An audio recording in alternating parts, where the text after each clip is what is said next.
Hello, my name is Robert Elaine. I'm the founder of the Dog Owners Club. In this video I'm going to be talking about doggy daycare, where we leave our dogs when we go off to work or go out for the day, and whether or not we should be thinking perhaps a little bit more carefully about the places that we choose. The reason I've become concerned about this is because a lot of owners have the perception, well, it'll be great socialising for him. He'll get to socialise with all of these dogs, which surely has got to be a good thing. But I and many more people like me are seeing some of the after effects of this which possibly aren't so good. Some of the dogs spend all day play fighting with other dogs. This can increase the risk that for some of those dogs who perhaps become nervous or fearful of other dogs, they're now very skilled in how to fight because they spent all day practicing. So I see lots of dogs who've gone to doggy daycare, and it's one of those ones that are unstructured, where the dogs are just running around playing all day. And they'll notice that a few weeks or a few months afterwards, with the dogs he meets on the street or in the park, he seems to be more aggressive. That if he does get into fights, the fights are much more full on, or he's doing damage now. And maybe the reason is because he's now learned to what we call play fight. They let him play at fighting, and of course he became better at it. So that's why I'm doing this video, to ask you to think carefully about the type of structure of the place that you're sending your dog to. If you took your child to a school and on his first day, you said, "Oh, Mummy, I'm a little bit nervous." And you said, "Look, there's a little boy over there. Why don't you go and say hello to that boy?" And he went over to say hello, and that little boy grabbed him, wrestled him to the floor, then several other boys joined in. You would never leave your child there. But this is what we do with a dog. We take him there. He's immediately beset by a whole host of other dogs who may all know each other very well, but he doesn't know any of them. And so, of course, he can find that really, really intimidating. Sometimes the environment is not really conducive to that dog having any free space because the dogs are loose. So wherever he tries to move away, to get away from that, he can't, because the other dogs just follow him. So for some of those dogs, very quickly, they're just going to start defending themselves. They're in a corner now. Anytime a dog comes near them, they're snapping or growling. They seem to be okay because they're not actually attacking other dogs. But for those dogs, it's probably really intimidating being there. So really, we should be looking at the structure of the place. We should be going and looking first and saying, how do we think our dog will fit in? And if your dog is a little bit nervous, particularly if he's nervous of other dogs or strangers, this is probably not a very good environment for him. It's not enough to say he's in daycare. It has to be a daycare that's structured for him. I personally wouldn't put my dog in any daycare where the dogs were just allowed to spend all day free playing. I know sometimes that seems like a really good idea. Oh, when I come home, when I come and pick him up, he's exhausted. Now, we would never want our dog to have 8 hours of straight exercise. Long term, that's going to be very bad for their joints. They're much more likely to get arthritis and bone problems later on. But maybe these dogs spend 8 hours play fighting. That's not good for the dog long term. It's not good for you either, because you're going to be the ones who are paying the bills. So I don't want something where the dogs are either just being beaten up or beating up. That's not a very good structure. Often they'll say things like, "Oh, well, we've got day beds for them," but when do you ever see the dogs using them? They don't have time to lie down because they're too busy being beaten up. So this is not a real structure. It looks like one. They say, "Oh, we give them timeouts and time to lie down," but often you find there's 1 or 2 people there with maybe 30 dogs. There's no way they can effectively manage that. It's just a free-for-all.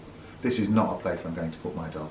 I know some of these things are literally just a field, and you just take your dogs to these people, and they just let them spend 8 hours running around a field.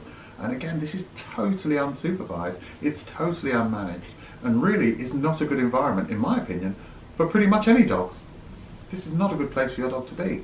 So what you should at least do is ask if you can come along periodically and just come and watch and see what your dog's doing. Any daycare that isn't happy for you to just come unsupervised and unannounced and watch what's happening with your dog, I wouldn't put my dog there in the first place. So I would ask them that when I bring him or when I contact them. Would it be okay for me periodically to just drop along and see how he's doing? I was told of one recently where they turned up unannounced to go and get their dog, and there was nobody there. The place was empty. It was just the dogs beating each other up. There were no staff present. So imagine what could have happened. If there had been a dog fight, there could have been a bloodbath. But we always just put our dog there and we just kind of assume it's going to be fine. If you have a dog who's nervous of other dogs, this is not going to be good socialising. I want you to imagine you're frightened of spiders, so I put you in a room full of spiders, all of which would be able to come up and interact with you, climb on you, touch you, and there'd be no way that you could escape them. How would that be social? But that's what we do with our dog, and for some reason in our heads, we think that he'll be socialising. He won't, he'll just be terrified. We think this will bring him out of himself, it'll almost certainly make him worse. So So for me, I want a daycare that is structured, that doesn't allow dogs to just be beating each other up. I don't really want free play. I don't want dogs wrestling and bullying each other. If I go there and I watch that, I know that's what's going to happen with my dog. It's already time to leave. I don't want one that's got too many dogs. I don't want one that's not got enough people. So I'm going to look at that ratio and think, are there too many dogs for these people to be able to manage over the course of 8 hours? I want to be able to ask them questions about how they manage things. And if any of that doesn't click with me, I'm out of there. It's your dog. You're going to have to live with the aftermath. So be very careful. I also think we've been almost bullied into believing that we can't leave our dogs for too long. Lots of rescues and so on now won't home a dog if you're out of the house for more than 4 hours. And this has become this kind of thing out there. You shouldn't leave a dog for more than 4 hours. Why not? What did our parents do? What did our grandparents do? They didn't get doggy daycare. They didn't have pet sitters. What did our parents and our grandparents do? We went off to school. They went off to work. The dog was fine. Now suddenly we're being told that we can't leave them for more than 4 hours. My dogs don't sleep in my room. So every night I go to bed and I leave them for 8 hours. They're downstairs and they don't see me, they don't have access to me, and I can do that for 8 hours and they're fine. So why is it I can leave them for 8 hours overnight but I can't leave them for 4 hours during the day? That to me just doesn't make any sense. So if I was going to be out for 6 hours, I'd leave my dog at home by himself. He'll be perfectly fine. And I've videoed my dogs to see what they do when I'm not there, and what they do is sleep. When they've looked at dogs in Spain and places where there are feral dogs that are well fed, what they find is on average those dogs will spend 15 hours a day sleeping. 15 hours out of 24. They spend most of their time sleeping. Yet we're being encouraged to believe that if we're out for 8 hours, our dog needs to be entertained. I think this is madness. I don't get entertained every 8 hours. So if I was going to be at home, if I was going to be away from home just for the day, I would have a neighbour who I've got lucky enough to have neighbours that I can ask, who will let themselves in and just let my dog out to the toilet in the garden. That's all he needs, is to go to the toilet. He doesn't need free play. He just needs to be able to relieve himself. That way he's at home and he's safe, which is the most important thing for me. So if you have the opportunity to do that, my advice is use it. If you've got a neighbour with a kid that you can trust, who may want to earn a bit of extra pin money, rather than paying some ridiculous amount of money to a daycare, just ask them if they can let their kid pop in and let him out to the toilet. Okay, if you've got any questions about that, please feel free to post them on the video. If you like it, please remember to click like.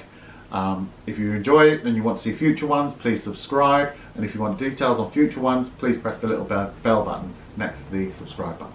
Thank you.